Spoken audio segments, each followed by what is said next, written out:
অবৈধভাবে সম্পদ অর্জন করার অভিযোগে আলোচিত সাবেক পুলিশ প্রধান বেনজির আহমেদের জালিয়াতির নতুন তথ্য পেয়েছে দুর্নীতি দমন কমিশন দুদক।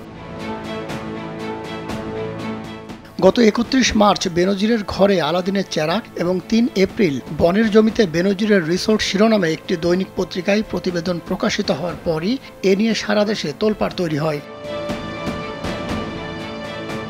ওই প্রতিবেদনে অঢেল সম্পত্তির তথ্য উঠে আসার পর সেসব সম্পত্তি জব্দ করার নির্দেশ দেন আদালত। জমি অন্য কারোর নামে যাতে নামজারি করা না হয় সেজন্য আদালতের রায়ের কপি সংশ্লিষ্ট জেলা প্রশাসক ও এসিল্যান্ড অফিসে পাঠানো হয়। একই সঙ্গে ব্যাংকের টাকা উত্তোলন বন্ধে সোনালী ব্যাংক সহ সংশ্লিষ্ট অন্য ব্যাংকে পাঠানো হয়। বেনজির আহমেদ ও তার স্ত্রী সন্তানদের স্থাবর সম্পদ জব্দ এবং ব্যাংক হিসাব জব্দের আদেশ এখনও কার্যকর রয়েছে। ইতিমধ্যে সরকারিভাবে রিসিভার নিয়োগ করা হয়েছে।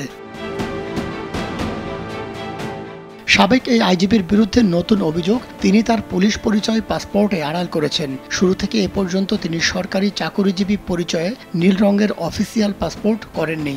সুযোগ থাকার পরও নেননি লাল পাসপোর্ট। এমনকি বেসরকারি চাকুরিজীবী পরিচয়ে সাধারণ পাসপোর্ট তৈরির ক্ষেত্রেও আশ্রয় নিয়েছেন জালিয়াতির। কিন্তু নবায়নের সময় ধরা পড়লে নবায়ন কার্যক্রম আটকে দেয় পাসপোর্ট অধিদপ্তর। সে সময় তিনি র্যাবের মহাপরিচালক থাকায় প্রভাব খাটিয়ে সব ম্যানেজ করেন। মঙ্গলবার পাসপোর্ট অধিদপ্তরের ২ অতিরিক্ত মহাপরিচালক ও ২ পরিচালককে দুদকের জিজ্ঞাসাবাদে এসব তথ্য বেরিয়ে এসেছে।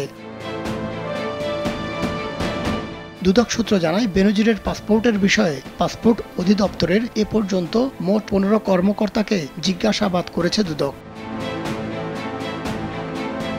এদিকে গত ২৩ ও ২৪ জুন বেনজিরের সপরিবারে দুদকে হাজির হওয়ার কথা ছিল, কিন্তু তিনি দুদকে আসেননি। আইনজীবীর মাধ্যমে অভিযোগের লিখিত বক্তব্য দিয়েছেন। এ বিষয়ে দুদক সচিব খোরশেদা ইয়াসমিন জানান, বেনজির আহমেদ ও তার পরিবার আইনজীবীর মাধ্যমে দুদক চেয়ারম্যান বরাবর লিখিত বক্তব্যে এবারে নতুন করে সময় আবেদন করেননি। গত ২২ এপ্রিল বেনজির, তার স্ত্রী জিসান মির্জা ও ২ মেয়ের বিরুদ্ধে দুদক অবৈধ সম্পদ অর্জনের অভিযোগে তদন্ত শুরু করে। দুদকের প্রধান কার্যালয়ের উপপরিচালক হাফিজুল ইসলামের নেতৃত্বে ৩ সদস্যের বিশেষ অনুসন্ধান টিম অভিযোগটি অনুসন্ধান করছে। মাহমুদ সোহেল, কালবেলা।